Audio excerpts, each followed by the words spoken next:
இது திருநாள் திருவிழா பொங்கல் தின சிறப்பு நிகழ்ச்சி. பொங்கலோ பொங்கல், பொங்கலோ பொங்கல். ஏன் ஃப்ரீஸ் ஆயிடுச்சு இந்த பொங்கல்? Self property. இன்று நம்ம நிகழ்ச்சிக்கு வந்திருக்கோங்க யாரு?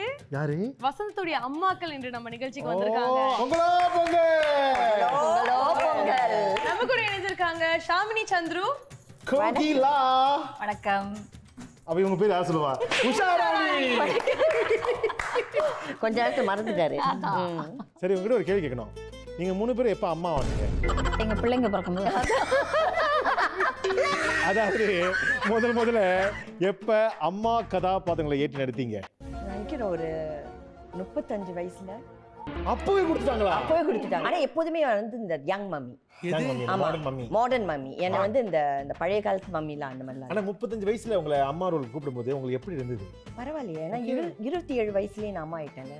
அதனால 35 வயசுல என்ன அம்மா மதர் இன்ஸ்டிங்ஸ். ஆமா, மதர் இன்ஸ்டிங்ஸ் இருந்தது. அதனால இட்ஸ் ஓகே. சரி, அடுத்து கோகிலா. நீங்க வந்து உங்க பார்த்தாலே அந்த அம்மா கையெழுத்து நேச்சுரலி அம்மா இல்ல, நிறைய பேர் அதை சொல்லியிருக்காங்க. நிறைய பேர் உங்களை ஸ்கிரீன்ல பார்க்கும்போது எங்க அம்மா பாக்குற மாதிரி இருக்கு அப்படின்னு சொல்லியிருக்காங்க. அதனால ஒரு அம்மா ஃபிகர், அது ஒரு சந்தோஷமான விஷயம். அம்மா ஃபிகர்னு சொன்னீங்களா? அதான் சூப்பர்.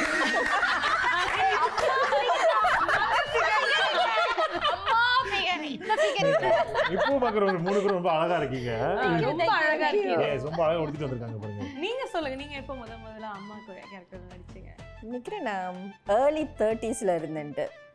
என்னை வந்துட்டு சின்ன பிள்ளைங்களுக்கு அம்மாவா நடிக்க கூப்பிட்டாங்க, சின்ன பிள்ளைங்கன்னு சொல்லி. ஆனா அங்க போனா ஷாமினி, கிரின்ட்டு 3 பிள்ளைங்க, எல்லாம் நல்லா வளர்ந்த பிள்ளைங்க. ஆமா. அப்புறம் டைரக்டர் சொல்லுவாரு, உன் வயசுக்கு ஏத்த அப்படி நடிக்காதம்மா, பிள்ளைங்களுக்கு சமமா அம்மாவா இருந்துட்டு. நீங்க ஸ்லீப்லெஸ் போட்ட மாடர்ன் மம்மி முதல்ல உங்களை அம்மா கதாபாத்திரம் நடிக்க கூப்பிடும் போது நீங்க எப்படி ரியாக்ட் பண்ணீங்க? இந்த வயசுல என்ன அம்மாவா? ஆக்சுவலி நான் அந்த மாதிரி ரியாக்ட் பண்ணவே இல்லை. ரியலி, பிகாஸ் நடிக்க வந்துட்டோம்ல, என்ன ரோல் கொடுத்தாலும் நடிக்கணும்னு எனக்கு தோணுச்சு. ஸோ ஐ திங்க் அந்த decision was very good. So அதுதான் ஒரு நல்ல கலைஞனுக்காக. ஆமா, எந்த கதாபாத்திரம் கொடுத்தாலும் அதுக்கு ஏத்த மாதிரி அந்த கதாபாத்திரமா மாறிடணும். நீங்க கதாபாத்திரங்கள்னு சொல்லும் போது கோகிலாமா நீங்க சொல்லுங்க, இப்போ இருக்கிறதுலயே ஆக கொடுமைக்கார கதாபாத்திரம் எது ஒரு மம்மி கேரக்டர்ல? அது ஒரு கதையில மருமக வந்து என்னை கொடுமைப்படுத்துவா. நான் என்ன, மகன் வந்து அதுக்கு வந்து ரொம்ப சப்போர்ட்டிவாக அந்த பொண்ணு ஒய்ஃப் சொல்கிறத கேட்டு தான் என்ன கொடுமைப்படுத்திட்டு இருப்பான். நான் என்ன செய்வேன், அவனுடைய பிறந்தநாள் அன்னைக்கு கேசரியில் விஷத்தை கலந்து பையனை கொண்டுடுவேன். அப்படி ஒரு கேரக்டர் நான் பண்ணியிருக்கேன். ரகசியம். ஸோ அதில் எனக்கு வந்து அவார்டும் கிடைச்சது. அது வந்து ரொம்ப ஒரு வித்தியாசமான ஒரு கதாபாத்திரம். ரொம்ப ரசிச்சு பண்ணேன். அது ரொம்ப நல்லா இருந்தது. இப்போ நீங்க நிச்சயமா திரைப்படங்கள் பார்த்துருப்பீங்க, நாடகங்கள் பார்த்துருப்பீங்க. நீங்க பார்த்து ரசித்த இந்த அம்மா கதாபாத்திரங்கள் இருக்கும்ல, நடிகைகள் யாராவது இருக்காங்களா? லைக் இன்ஸ்பிரேஷன் சொல்லலாம். நான் இவங்களோட நடிப்பை ரொம்ப கோகிலா அம்மா தான் இண்டஸ்ட்ரி ஸ்டாண்டர்ட். அடுத்தது வந்து ஷாமினி. ஸோ இப்போ கோகிலாவே எடுத்துக்கிட்டிங்கன்னா அவங்க வந்து ரியலி அந்த இன்னும் நிறைய நாடகங்களில் வந்து அவங்க அந்த கதாபாத்திரத்துக்கு ஏற்ற மாதிரி இல்லாமல் கொஞ்சம் டிஃப்ரெண்ட்டாக நடித்தாங்க. ஸோ அதை நான் சொல்வேன். ஆமாம், இல்லை அவங்க கூட்டாளின்னு சொல்லிட்டு நான் சொல்ல, உண்மையை தான் நான் சொல்கிறேன். இந்த கேம் எப்படி இருக்க போகுதுன்னா, நம்ம வந்து முதல்ல உஷாமா வந்து சொல்லுவாங்க, அடுப்பில் எடுத்து பானையை வச்சாச்சு அப்படின்னு முதல் ஸ்டெப் சொல்லுவீங்க. அடுத்த ஸ்டெப் நீங்கள் சொல்லணும், பொங்கலுக்கு அடுத்த ஸ்டெப் நீங்கள் சொல்லணும். இப்படியே வந்து நீங்கள் 3 பேரும் சேர்ந்து இங்கே பொங்கல் வைக்க போகிறீங்க.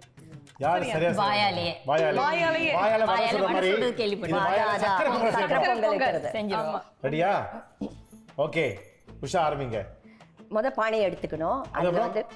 சரி, இது பொங்கல்ன்றதுனால அந்த பானைக்கு முக்கியமா இஞ்சி மஞ்சள் கொத்து வந்து அந்த பானையில சுத்தி கட்டணும். ஓகே, அடுத்து அடுப்பு பத்த வைக்கணும்.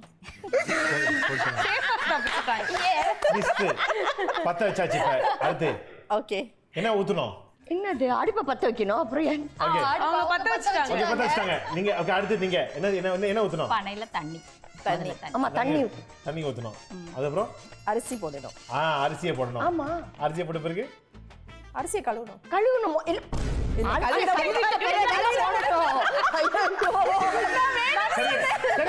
அரிசியை வெளியிடுங்க.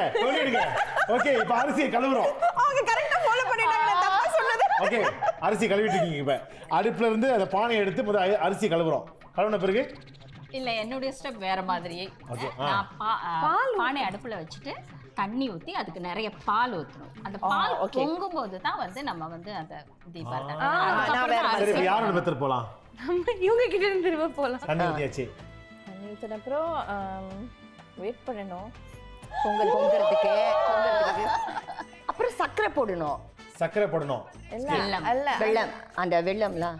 ஆமா. அப்புறம் ஓகே, வெல்லம் போட்டு அப்புறம் இப்ப பொங்கிட்டு இருக்கா? அதுக்கப்புறம் அரிசி போடணும். அரிசி போடணும். பொங்கிருச்சு. ஓகே, அரிசி போடணும். அப்புறம் அப்பதான் பொங்கும். அப்பதான் பொங்குது. பொங்கும்போது என்ன செய்யணும்?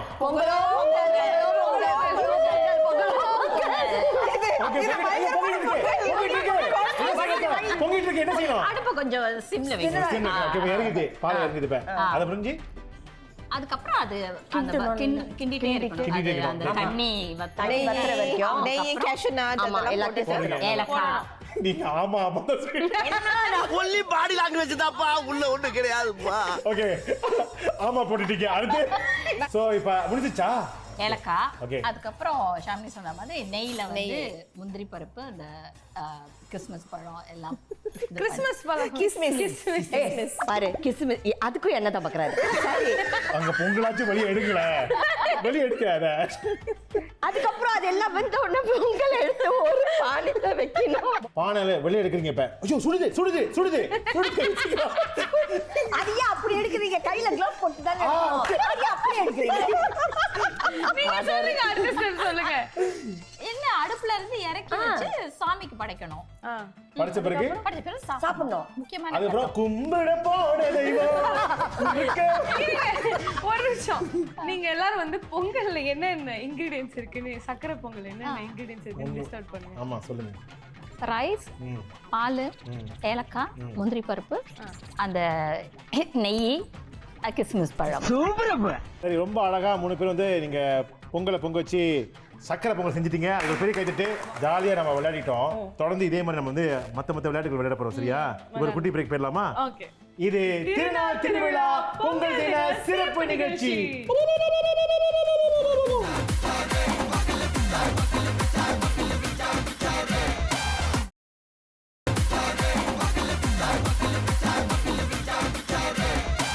இது திருநாள் திருவிழா பொங்கல் தின சிறப்பு நிகழ்ச்சி. சரி, இப்ப நான் சற்று முன்பு நல்ல சக்கரை பொங்கலை பொங்க வச்சு சந்தோஷமா சாப்பிட்டாச்சு. இப்ப மறுபடியும் இன்னொரு கேம்குள்ள போக போறோம். உஷா, அங்க தொலைக்காட்சியை பாருங்க. நாங்க வந்து சில படங்கள் காட்ட போறோம். அந்த படங்களை பார்த்து அது என்ன காய்கறின்னு கண்டுபிடிக்க போறீங்க. ஓகே. சரி, உங்களுக்கான முதல் படம் தெரியும். என்னது? பாட்டில் காட்.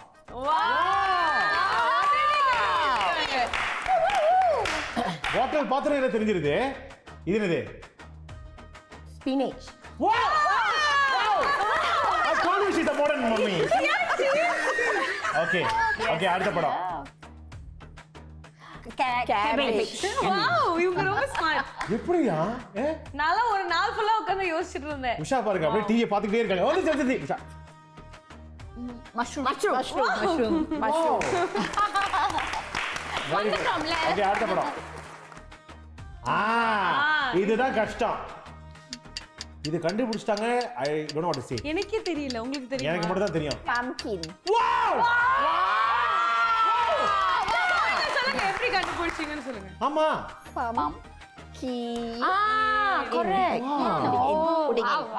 அமேசிங் வேற amazing. Level Shamini. Okay, very good. அடுத்து அவுட் ஆஃப் தி பாக்ஸ். என்னது? முத படம் என்னது? என்ன காட்டுது? ஸ்பைசஸ். டெய்லி. எஸ். வாவ். இது இது வந்து கொஞ்சம் ஜொல்லு தெரியுது. ஜொல்லு கிடையாது. Mummy, come on. Cool. No no. இன்னொரு வார்த்தை. ரிலாக்ஸ். Come on. ரிலாக்ஸ் பண்ணுங்க. இன்னொன்னு என்ன சொல்லுவாங்க? சில். ஓகே, சில் என்னது? அது என்னது? முடிச்சிருங்க. சில்லி. ஐயா, இது என்னது? ஐயோ, இது என்னது? ரட்டட்டுலி மாதிரி இருக்கு. அந்த மாதிரி தான் நானும் கிட்ட நினைச்சேன். வந்துட்டீங்க. சரி, வாங்க பிரிப்போம். அது என்னது? அப்புறம் ரெடிஷ். Yes. Wow, இது very smart.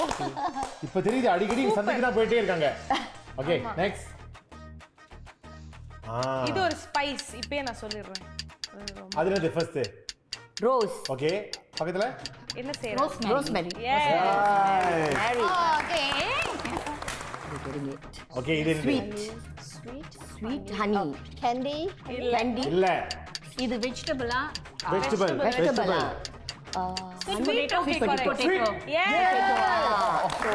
ஏன் தெரியுமா உங்களுக்கு? ஏன்னு தெரியுமா? ஏன் அது ஸ்வீட் பொட்டேட்டோ தெரியுமா? Sweet potato. Yes, good job. இப்போ அடுத்து நம்ம வந்து ஒரு சிச்சுவேஷன் கொடுக்க போறோம். அந்த சிச்சுவேஷனுக்கு ஏத்த மாதிரி நீங்க நடிக்க போறீங்க. சரியா? முதல்ல சிச்சுவேஷன். நீங்க வந்து சந்தைக்கு போறீங்க. அப்ப வந்து பொங்கல் அதுவுமா நம்ம என்ன வாங்குவோம்? கரும்பு வாங்குவோம். உங்க மகனை கூட்டிட்டு நீங்க போறீங்க. அங்க ஒரே ஒரு கரும்பு தான் இருக்கு, கரும்பு கொத்து தான் இருக்கு. அதை இன்னொருத்தர் எடுத்துட்டாரு. ஆனா உங்க மகன் வந்து கரும்பு வேணுங்கிறாங்க. அந்த கரும்பை நீங்க எப்படி டிராமாட்டிக்கா அவங்க கிட்ட இருந்து வாங்குவீங்க? ரெடியா? எந்த மாதிரி கொடுக்கலாம்? ஓகே முதல்ல உங்க தான். நான் நினைச்சேன் உங்கள தான் சொல்ல போறாங்க. என்னதான் டார்கெட்ல எஸ் பக்கத்துல இருக்கறதால ஈஸியா இருக்கு. அம்போட. Okay ready? பாருங்க. Okay 1 2 3 action. சார் இந்த கரும்பு வந்து எனக்கு வேணும். ஏன்னா வந்து என் பையனுக்கு வந்து இந்த கரும்பு ரொம்ப பிடிச்சிருக்கு. அதுவும் எனக்கு பொங்கல் இந்த கடையில ஒரு கரும்பு தான் இருக்கு. தயவு செஞ்சு கொஞ்சம் கொடுத்துறீங்க. முடியாது. எங்க எப்படி இருக்கீங்க? நான் உங்ககிட்ட இது கேட்கறேன் தானே, அழகா தானே கேட்கறேன். அழகாலாம் கேட்கலையே, ரொம்ப ரூட்டா பேசுறீங்க. நான் ரொம்ப ரூட்டாலாம் பேசல, நீங்க தான் ரூட்டா பேசுறீங்க என்கிட்ட. Call the police, call the police. என்ன இதுக்குலாம் என்ன கால் தி போலீஸ்? ஒழுங்கா தானே பேசிட்டு இருக்க. பேசும்போது ஒழுங்கா பேச வேண்டியது. அத நான் கால் தி போலீஸ். மம்மி அந்த கரும்பு. ஆமா பாருங்க, பையன் கேக்குறான் தானே. இது பையனா அது? என் பையன் எனக்கு பையன் தான். அவன் எப்படி இருந்தாலும் அவன் வந்து எனக்கு பையன் தான். உங்களுக்கு என்ன வந்தது? நான் கேட்டது கரும்பு. கொடுக்க முடியுமா கொடுக்க முடியாதா? அவ்வளவுதான். யூ வெரி குறும்பு. ஏய் அது என்ன தொட்ட பேசுறீங்க? Mummy I got tell daddy. உன்னை உதைப்ப இந்த ஆள் யாருன்ட்டே எனக்கு தெரியாது. உனக்காக தான் கேட்டுக்கிறேன். உன் டேடி கிட்ட எல்லாம் போய் சொல்லாது, பேசாம இரு. நான் இந்த ஆள் எனக்கு யாருன்ட்டே தெரியாது. இவன்ட்ட கரும்பு கேட்டுக்கிட்டு இருக்க, நீ என்ன பேசுற? பெட்ரூம் பிரைமரியில படிச்ச உஷாருமே. இருக்கீங்க. ஐயோ அப்ப பார்த்த மாதிரியே இருக்கீங்க. ஆமா ஆமா, நீங்க அப்ப பார்த்த மாதிரி இல்ல. நான் பெட்ரூம் பிரைமரியில எல்லாம் இல்ல. நீங்க ரொம்ப தனியா போயிட்டீங்க. ஓகே சரி, அந்த கதையெல்லாம் விடுங்க. நீங்க இந்த ஜொல்லு விடுற வேலையெல்லாம் விடுங்க. எனக்கு வேண்டியது கரும்பு. ஜொல்லு விட எனக்கு கரும்பு தான் வேணும். எனக்கு கரும்பு வேணும். எனக்கு வேணும். எனக்கு தான் வேணும். ஆமா, எனக்கு தெரியாது. அந்த ஷாப்கீப்பர் நீங்க ஒழுங்கா please get this sugar cane. நான் ரெகுலர் கஸ்டமர். அது எனக்கு தெரியாது. எனக்கு இந்த கரும்பு வேணும். ஓகே கோகிலா, உங்க வீட்ல இப்ப உங்க சினாரியோ, உங்க வீட்ல நல்ல சூப்பரா சமைச்சிருக்கீங்க. ஆனா என்ன சைவ உணவு. அதனாலயே உங்க வீட்ல இருக்க பிள்ளைங்க வேணாம், எனக்கு சைவ உணவு வேணாம், வெளியே போய் சாப்பிட போறேன் அப்படின்னு அடம் பிடிக்கிறாங்க. நாங்க தான் அந்த பிள்ளைங்க. ஆமா இந்த பிள்ளைங்களை சமாளிக்கிறது கஷ்டமாச்சு. சோ எங்களை நீங்க எப்படி சமாதானப்படுத்தி சைவ உணவை சாப்பிட வைப்பீங்க? சரியா? 1 2 3 ஆக்ஷன். இல்லைங்களா? கதை. அம்மா இன்னைக்கு நல்ல சமையல் சமைச்சிருக்கேன், உங்களுக்கு பிடிச்சது சரியா சாப்பிடுங்க. அம்மா இது வெஜிடபிள்ஸ் எனக்கு பிடிக்காதுமா. இதெல்லாம் சொல்லக்கூடாது. அம்மா உங்களை அப்படியே வளர்த்திருக்கேன். எல்லா வெஜிடபிளும் ஊட்டி தான் சின்ன வயசுல வளர்த்திருக்கீங்க. அதுவும் இருக்கு இதுவும் இருக்கு. இதுவும் நல்லா நீங்க சாப்பிட்டே ஆகணும். அம்மா உங்களுக்காக ஆசையா சமைச்சிருக்கேன்ல. நீங்க ஆசை எப்போ சமைப்பீங்க? எனக்கு வந்து ஃப்ரெஞ்ச் ஃப்ரைஸ் வேணும், ஃப்ரைட் சிக்கன் வேணும், சிக்கன் சாப் வேணும், நகட்ஸ் வேணும், பர்கர் வேணும். நாளைக்கு பாத்துக்கலாம். வெளிய போகும்போது நீங்க அதெல்லாம் சாப்பிடுறீங்களா? இன்னைக்கு அம்மா சமைச்சது சாப்பிடுதான் ஆகணும். இல்லைங்களா? அம்மா நல்லபடியா கூப்பிடுறது காதல் கூப்பிடுற. சரிங்க அண்ணே வாங்குறே. அம்மா நல்லபடியா பேசிக்கிட்டு இருக்கேன், சாப்பிடுங்க. இல்ல அம்மா என்ன செய்வேன்னு உங்களுக்கு தெரியும். காதர், நீதான் என்கிட்ட இருந்து நிறைய அடி வாங்கியிருக்க. நான் ரோத்தாங்க எடுக்கிறதுக்குள்ள நல்ல பிள்ளைங்க. நீ மட்டும் போயிட்டு வா, நான் வீட்ல இருக்கேன். அடிச்சு மறுத்து போச்சு. நான் சாப்பிடுறேன். அப்படி வா வடிக்கி. அண்ணே நீ போய் வாங்கிட்டு வா அண்ணே. ஏன் இப்படி பண்ற? அண்ணே பயமா இருக்கு.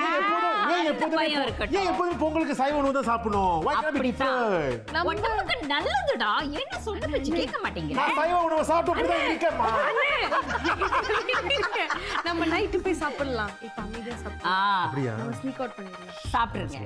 அது ஓகேம்மா, நம்ம சாப்பிடலாம். ஷாமினிமா, உங்களுக்கு தான் அடுத்த கொஸ்டின். நம்ம வந்து ஒரு கடைக்கு போறீங்க நீங்க உங்களோட மருமகளோட.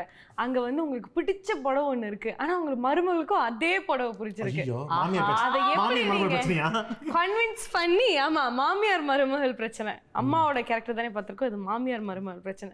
அவங்க கிட்ட எப்படி கன்வின்ஸ் பண்ணி நேக்கா நீங்க அந்த புடவையை வாங்குறீங்க? அதுதான் வந்து சினாரியோ. நீதா மருமக. ஆமா வாங்க. Ready 1 2 3 action. நல்லா இருக்குல்ல இந்த புடவை? எனக்கு ரொம்ப பிடிச்சிருக்கு அத்தை. நானே வாங்கிக்கிறேன் இதை. நீ என்னத்துக்கு வாங்குற? என்ன அந்த புடவை எனக்கு பிடிச்சிருக்கு. அத்தை நீங்க உங்க வயசுக்கு இந்த மாதிரி புடவை கட்டலாமா அத்தை? நான் தான் சின்ன என்னது? பிள்ளை. நான் இந்த மாதிரி புடவை தான் கட்டுவேன். எனக்கு அந்த புடவை பிடிச்சிருக்கு. எனக்கு பிடிச்சிருக்கு அத்தை. நீங்க வேற மாதிரி புடவை கட்டுங்க உங்க வயசுக்கு ஏத்த மாதிரி. இந்த புடவை எனக்கு அழகா இருக்கும் அத்தை. புடவைல வயசு இல்ல, வயசு வித்தியாசம் இல்ல. சோ இந்த புடவை எனக்கு பிடிச்சிருக்கு, நான் தான் வாங்குவேன். அத்தை நீங்க அழகா தான் இருக்கீங்க. ஆனா இந்த புடவை அந்த கலர் உங்களுக்கு அவ்வளவு எடுப்பா இருக்காது அத்தை. என் மகனோட நீ சந்தோஷமா வாழணுமா இல்லையா? என்ன நடக்குது? What's happening? என்ன நடக்குது மம்மி? What's happening mummy? எனக்கு இந்த புடவை பிடிச்சிருக்கு. எனக்கு இந்த புடவை பிடிச்சிருக்கு. வாவ், இந்த புடவைய பார்த்தா ஆக்சுவலி தெரியல, நீங்களே பேசிங்க. என்ன? நான் கட்டின அப்புறம் நீ கட்டிக்கோ. நான் கட்டின அப்புறம் நீங்க கட்டிக்கோங்க. என்ன ஆத்திரமாக்காத. ஒரு நல்ல மாமியாரா நடந்துக்கணும்னு ஆசைப்படுறீங்க இல்ல ஒரு வில்லியா இருக்கணும்னு ஆசைப்படுறீங்க? நான் எப்பவுமே வில்லி தான். சோ என்ன வில்லி ஆக்காத. சரி புடவையை நீங்க வச்சுக்கோங்க, உங்க மகனை நான் கூட்டிட்டு போயிடுறேன். கூட்டிட்டு போ. புடவை முக்கியம். ரொம்ப நன்றி ஷாமினி, கோகிலா, உஷா, ரொம்ப சிறப்பாக எடுத்துருந்தீங்க. இதுதான் உண்மையான திறமை. இப்போ நம்ம வந்து எது ஸ்கிரிப்டும் இல்லை, அவங்களும் இருக்குது அப்படியே விளையா இருக்குதுயா. அவங்களுக்குள்ள இருக்கிறது இல்லை, இது ஆல் வெரி ஸ்வீட். நம்ம வந்து ஒரு கஷ்டமான சினாரியோ அவங்களுக்கு கொடுத்துருக்கோம். காதர் வந்து ஒரு செலிபிரிட்டியை பார்க்க போயிட்டாங்க, ஓகேவா? ஆனா அவங்க கிட்ட நமக்கும் கேள்வி கேட்கறதுக்கு ஒரு வாய்ப்பு இருக்கு. ஆனா அதுக்கு முன்னாடி ஒரு சின்ன இடைவேளை. இது திருநாள் திருவிழா பொங்கல் தின சிறப்பு நிகழ்ச்சி.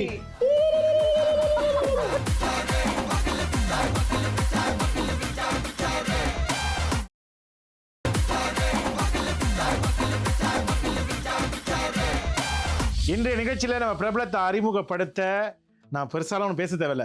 ஒரு கண்ணாடியை போட்டுட்டு அப்படியே கையை தூக்கி அதாவது அப்படி சொன்னாலே உங்களுக்கு தெரிஞ்சிருக்கும் யார் அதுன்னு. பன்முகம் கொண்ட திரு கே பாக்கியராஜ் அவர்கள், வணக்கம். நன்றி. எல்லாத்துக்குமே நன்றி சொல்லிக்கிறேன். ஆனால் சும்மா இப்படி காமிக்கிறதுங்கிறது இப்போ எல்லாருமே காமிக்கிறாங்க. ஆமாம், கண்ணாடி அதே மாதிரி எல்லாரும் காமிச்சிருக்காங்க. பட்டு நம்மளது எங்கள் டைரக்டர் பார்த்தா நான் இப்படி ஆரம்பித்தேன், அப்புறம் அப்படி அது என்னுடைய பேட்டர்னுங்கிற மாதிரி ஆகிப்போச்சு. நான் இப்போ சின்ன வயசில் இருக்க போது சார், நான் வந்து உங்கள் படத்தை வந்து தொலைக்காட்சியில் பார்க்குறேன். 1985 சின்ன வீடு திரைப்படம் வெளியாகுது. நான் 87 தான் பிறக்கிறேன். அப்போ கொஞ்ச நாள் கழிச்சு தான் எங்கள் அம்மாவும் நானும் தொலைக்காட்சியில் பார்க்குறோம். இப்படியெல்லாம் சொன்னீங்கன்னா நான் ரொம்ப வயசான ஆள்.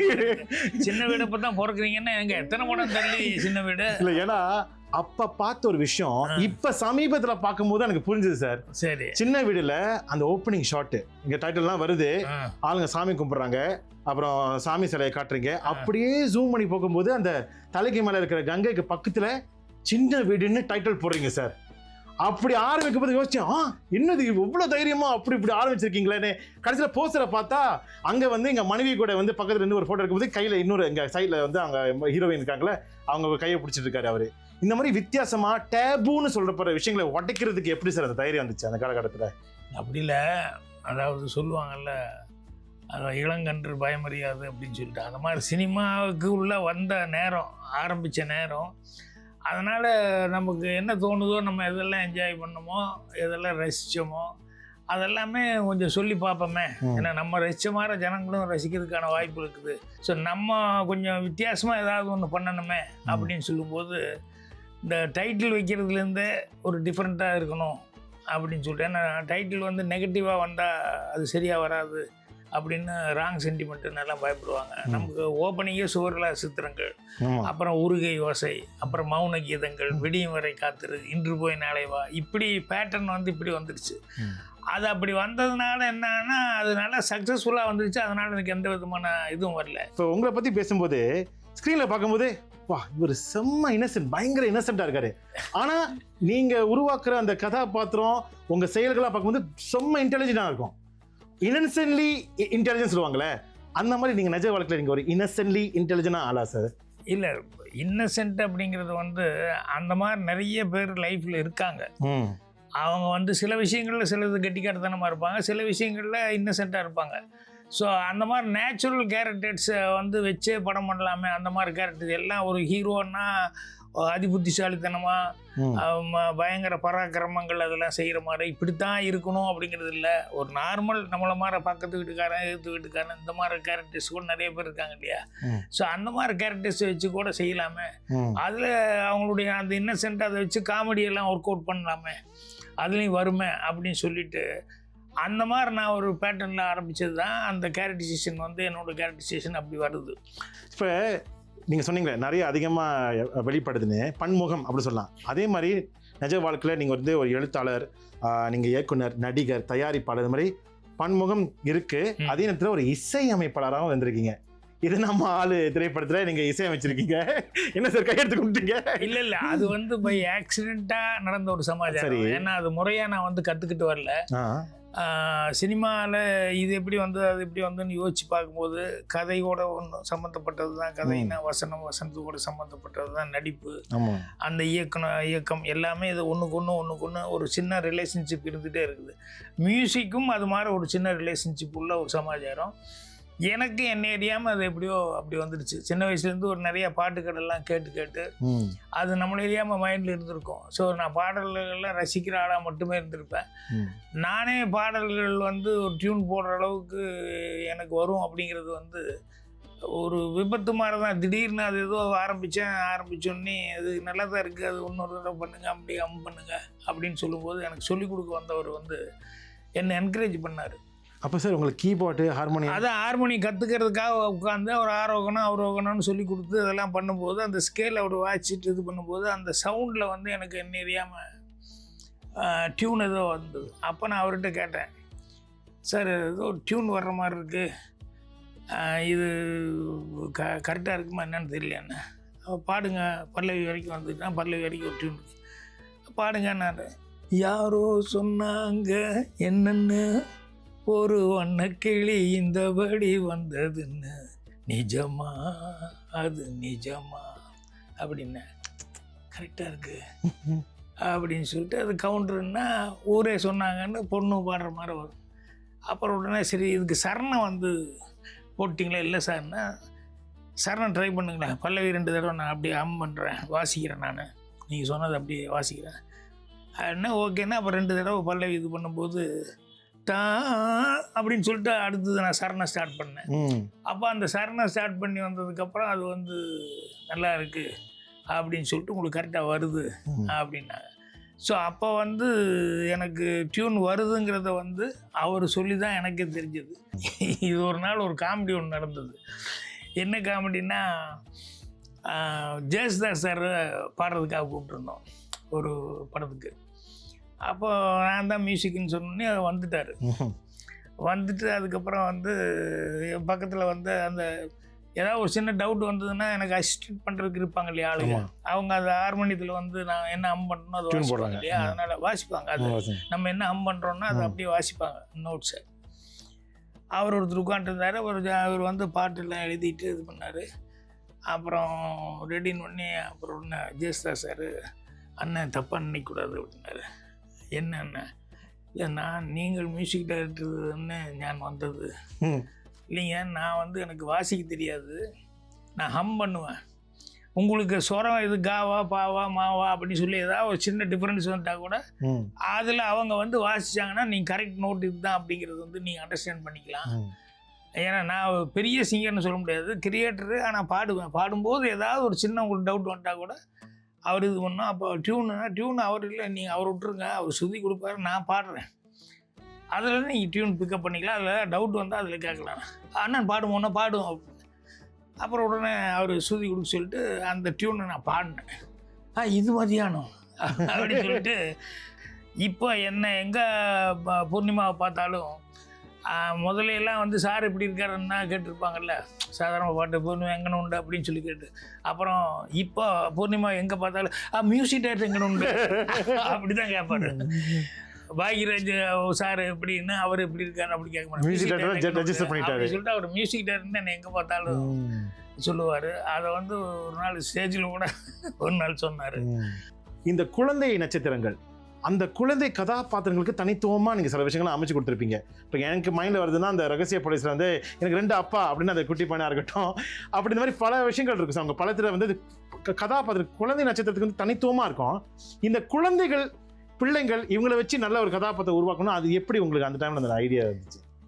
இல்லை அது நம்ம வந்து நம்மளுடைய டேஸ்ட்டு, நம்மளுடைய சூழல். இப்போ எங்கள் வீட்டில் வந்து கொஞ்ச நேரம் குழந்தைய வச்சுக்கோ அப்படின்னு சொல்லி சொன்னோம்னா இதே வேலையாக நம்மகிட்டே கொடுப்பாங்க அப்படிங்கிறதுனால எங்கள் சின்னண்ணன் என்ன பண்ணுவார்னா அந்த குழந்தை கொடுக்கும்போது நைஸாக ஒரு கிள்ளிடுவார், அது பேன்னு கத்திடும்.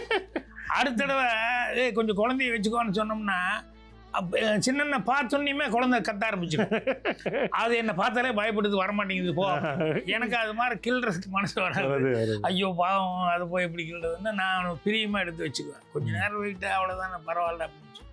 ஸோ அப்படி சின்ன வயசுலேருந்தே குழந்தைகிட்ட வந்து எனக்கு அதிகமாக அந்த சூழல் வந்து அப்படி இருந்தது.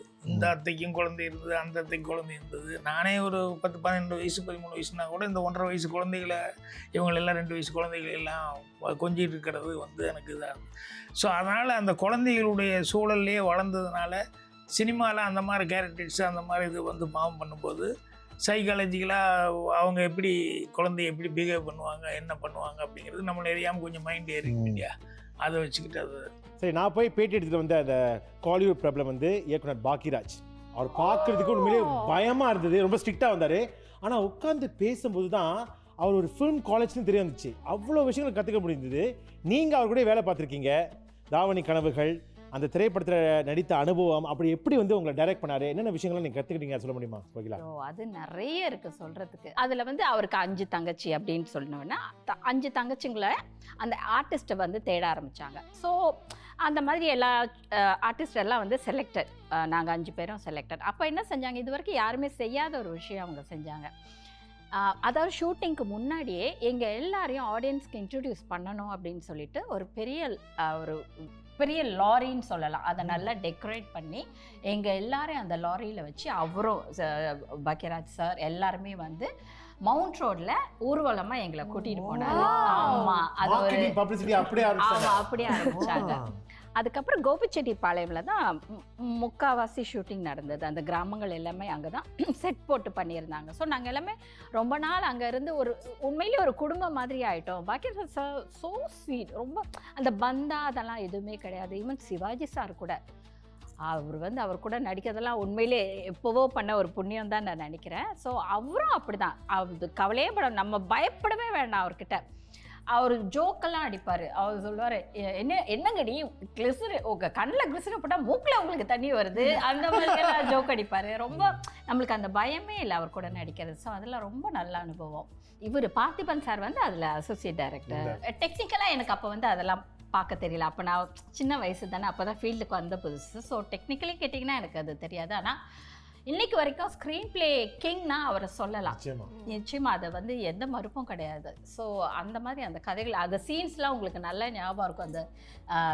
அந்த அந்த ஒரு எந்த சீன் வரும்போது சில்லறை போட்டுட்டு அது தங்கச்சிங்களை தேட விடுறதாகட்டும், நிறைய சீன்ஸ் அதில் ரொம்ப அற்புதமான சீன்ஸ்லாம் இருந்தது.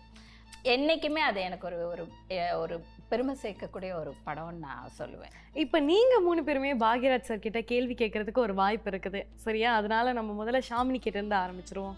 சார், தமிழ் திரைப்படம்னா திரைக்கதைனா பாக்யராஜ் சார் தான். உங்களை இன்ஸ்பயர் பண்ணுற மாதிரி ஹாலிவுட்டில் ஏதாவது டைரக்டர்ஸ் இருக்காங்களா?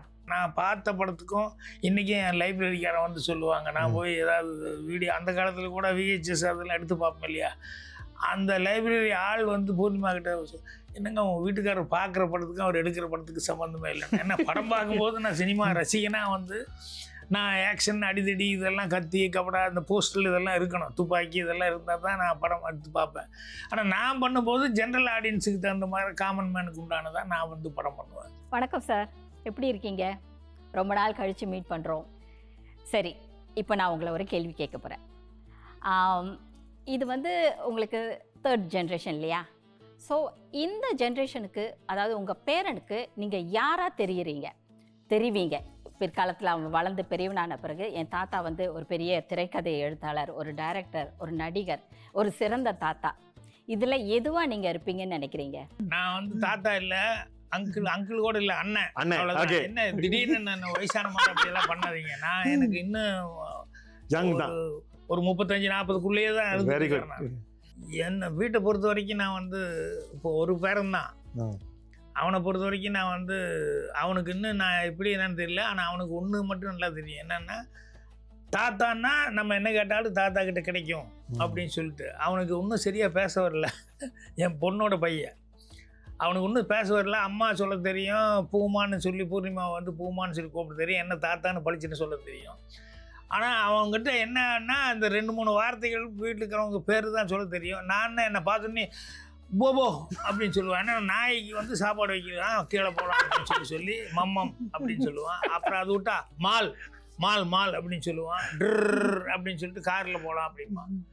அப்புறம் கார் டிரைவர் ஓட்டும் போது இவன் நான் அப்படிமா. ஏன்னா அவர் உட்காந்துக்கிட்டு ஓட்டணும், டிரைவர் மடியில் உட்காந்துட்டு அவர் ஓட்டணும். அதில் இன்னும் காமெடி என்னன்னா டிரைவர் பிடிச்சினா கை கை கை எடுத்துட்டு அவரே தான் ஓட்டுவார் அப்படிங்கிற மாதிரி. ஸோ இப்படியெல்லாம் குழந்தையோட அவ்வளோ ஜாலியாக போயிட்டுருக்கு. இந்த அந்த அம்முலு சோனு அவங்க குழந்தையா இருக்கும்போது நான் பிஸியாக சினிமாவில் இருந்ததுனால இவ்வளோ என்ஜாய்மெண்ட்டாக வந்து அவங்களோட இருக்க முடியல. ஸோ அந்த மிஸ் பண்ணது பூராமே வந்து இப்போ பேர குழந்தைகிட்ட வந்து ரொம்ப நல்லா என்ஜாய் பண்ணிட்டு இருக்கேன். வணக்கம் சார், உங்களுக்கு என்னுடைய பொங்கல் தின வாழ்த்துக்கள். உங்ககிட்ட எனக்கு ஒரு கேள்வி இருக்கு. இப்பொழுது திரைப்படங்களில் வந்து பெண்களுக்கு நிறைய முக்கியத்துவம் கொடுக்குறாங்க. ஆனால் அந்த காலத்தில் நீங்கள் ஹீரோவாக இருக்கும்போதே பெண்களுக்கு நிறைய முக்கியத்துவம் கொடுத்து படத்தில் நடிக்க வச்சுருந்தீங்க. அது ஏன்? பெண்கள்கிட்ட இருக்கிறது வந்து நம்ம சாதாரணமாக பெண்கள் அப்படின்னு சொல்லி அவங்க அந்த அளவுக்கு அவங்கக்கிட்ட ஒரு இது இருக்காது அப்படி இப்படின்னு நம்ம நினைக்கிறதுங்கிறது அப்படி இல்லை. ஒரு ஃபேமிலியை வந்து மெயின்டைன் பண்ணிட்டு போகிறதுல வந்து பாதிக்கு மேலே பங்கு தான் சம்பாதிச்சு போடுறதுங்கிறது வந்து ஆம்பளை கஷ்டப்பட்டு அவர் நல்லா வேலை பார்த்து சம்பாதிக்கிறதுங்கிறது ஓகே. ஆனால் அதை வந்து இருக்கிறத வச்சு எப்படி அதை மெயின்டைன் பண்ணி அதுலேயும் எப்படி மிச்சப்படுத்தி ஃப்யூச்சருக்கு உண்டானதெல்லாம் பண்ணுறது அப்படிங்கிற அந்த புத்திசாலித்தனம் அப்படிங்கிறது அது பெண்களுக்கு கை வந்த கலை. ஸோ இது ஒரு டைப்பான ஹீரோயிசம்னா அது ஒரு டைப்பான ஹீரோயிசம் தான்.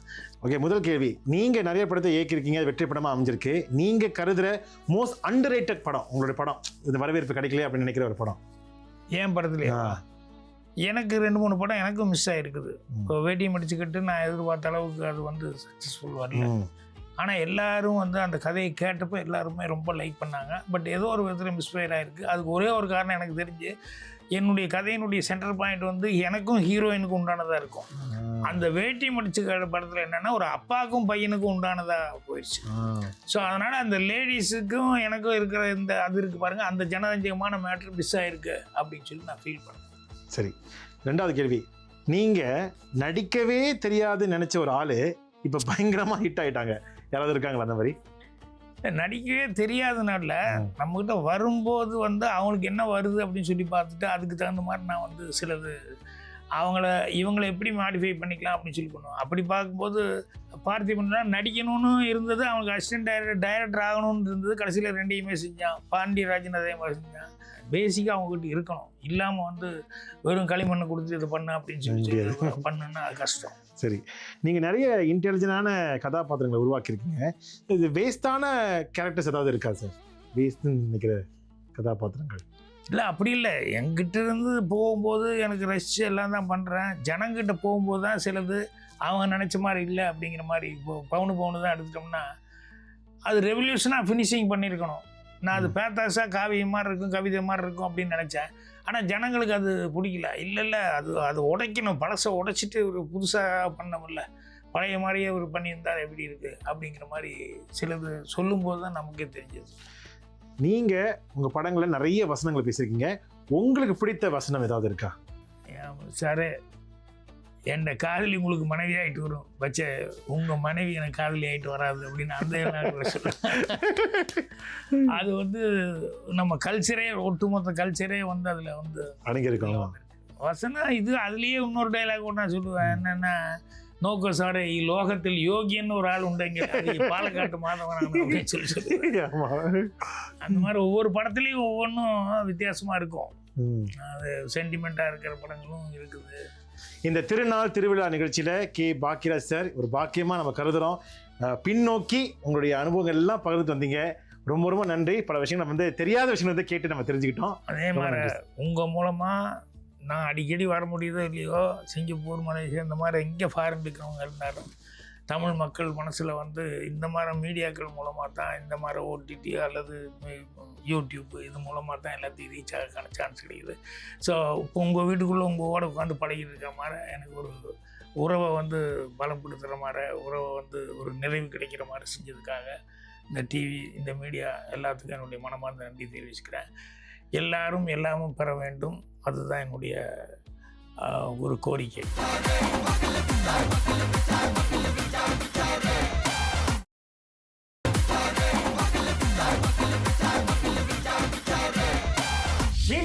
இது திருநாள் திருவிழா பொங்கல் தின சிறப்பு நிகழ்ச்சி. சரி, உங்களுக்கு 3 பேருக்கும் நம்ம கார்டு கொடுத்துருக்கோம்.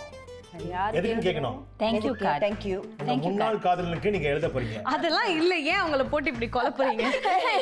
எனக்கு ஓகே, அவர் பொண்டாட்டிக்கு ஓகே.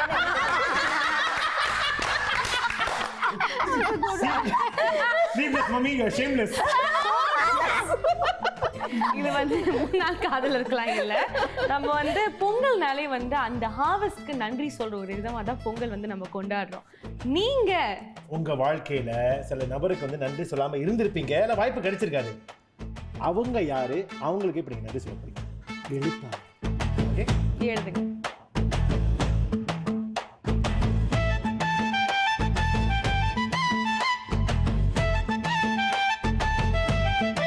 நீங்க முதல்ல படிங்க உங்களுடைய லெட்டர். நன்றி என் தம்பிகள் வெங்கடேஷ் சுரேஷ் இருவருக்கும் என் வாழ்க்கையில் எல்லா தருணத்திலும் இருந்ததற்கு மற்றும் உதவியதற்கு. இதை நான் என்றுமே மறக்க மாட்டேன். பெற்றோர் இல்லாத குறையை நீங்கள் எனக்கு தீர்த்து விட்டீர்கள். எப்போதுமே ஒரு தம்பிகளுக்கு வந்து அக்கா என்பது வந்து ஒரு தாயார் ஸ்தானத்தை பிடிச்சுப்பாங்க. அந்த மாதிரி வந்து உங்க தம்பிகள் ரொம்ப குறும்பா, நோட்டியா, இந்த மாதிரி தான் கடிச்சு தம்பி. சரி, நிச்சயமா ரொம்ப சந்தோஷப்பட்டிருப்பாங்களா ஆமா, கேட்கும்போது? கேட்கும்போது ரொம்ப சந்தோஷப்பட்டிருப்பாங்க. ரொம்ப நன்றி உஷா. இப்ப அடுத்து கோகிலாமா. சரி.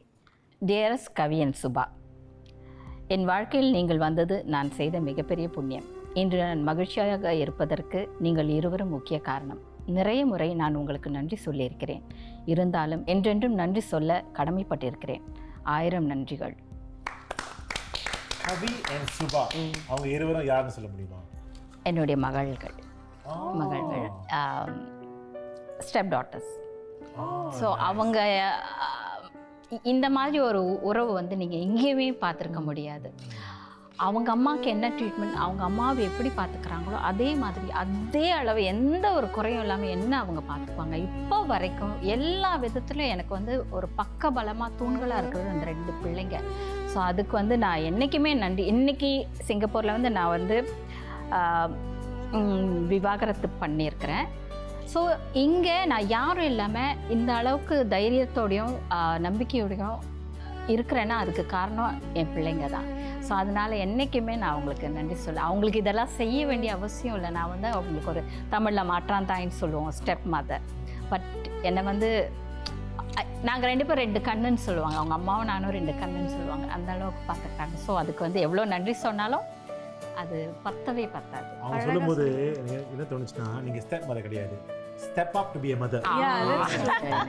ஸோ நீங்க முதல்ல நீங்க வந்து மகள்கள்னா சொன்னீங்க, அதுக்கு அதுலயே தெரிஞ்சிருச்சு.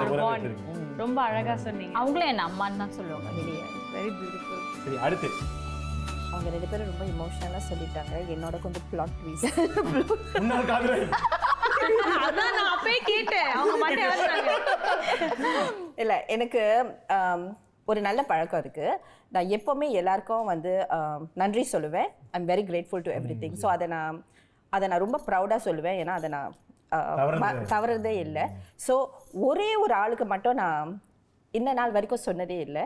ஸோ அவங்களுக்கு நான் சொல்ல போகிறேன், which is me. ஓகே, உங்களுக்கு நீங்க என்ன நன்றி சொல்லுவீங்க? To Shamini Chandru, thank you for being amazing and being you. Keep on rocking and stay fabulous as always. From the gorgeous Shamini Chandru. Pongal அன்று அன்பு பொங்குது. அதான் பொங்குது அன்பு. That's very important. Self love ரொம்ப இம்பார்ட்டன்ட், ரொம்ப முக்கியம். பல நேரங்கள் நம்ம செய்யறதும் இல்ல, நம்ம கண்ணாடியை பார்த்து நீ ரொம்ப சிறப்பானவர் அப்படி சொல்றது இல்ல. சோ அதை நினைவுறுத்துக்கு ரொம்ப ரொம்ப நன்றி. எல்லாரும் அம்மாக்களா வேற இருக்கீங்க. அம்மாக்களுக்கு வந்து வேலைக்கு போறது, வீட்டுல வேலை செய்யறது, அதுல அவங்களே மறந்துடுவாங்க. அந்த நேரத்துல வந்து self love is very very important. அது சொன்னதுக்கு ரொம்ப நன்றி. You are the gorgeous Shamini Chandra. Pongal தினம் அன்று நம்ம பொங்க வச்சது இந்த பொங்கல் கிடையாது, அன்பு. அது பொங்கிக்கிட்டே இருக்கு ஆரம்பத்துல இருந்து. நிறைய அன்பு, நல்ல தருணங்கள், நினைவுகள், நகைச்சுவை, சிரிப்பு, ரொம்ப ரொம்ப நன்றி தாய்மார்களே. தாய் மேலாடை, சிங்கப்பூருடைய தாய் குலமே. சோ உங்களுக்கு வந்து ஒரு ஸ்பெஷல் கிஃப்ட் நம்ம அரேஞ்ச் பண்ணிருக்கோம். இதோ உஷா, உங்க கலாச்சாரத்துக்கு நாங்க ஒரு அழகான கிஃப்ட். நன்றி, ஓகேவா நன்றி. உங்களுக்கு ஷாமினி தேங்க்யூ ரொம்ப ரொம்ப நன்றி. ரொம்ப நன்றி. எங்க நிகழ்ச்சிக்கு வந்து எங்களை சிரிக்க வச்சு நீங்களும் சிரித்ததுக்கு ரொம்ப ரொம்ப நன்றி. இதே போல நம்ம அடுத்த ஒரு நிகழ்ச்சியில இதே மாதிரி பிரபலங்களை சந்திக்க போறோம், நிறைய சிரிக்க போறோம், பல விஷயம் கேட்டு தெரிஞ்சுக்க போறோம். இது திருநாள் திருவிழா பொங்கல் தின சிறப்பு நிகழ்ச்சி.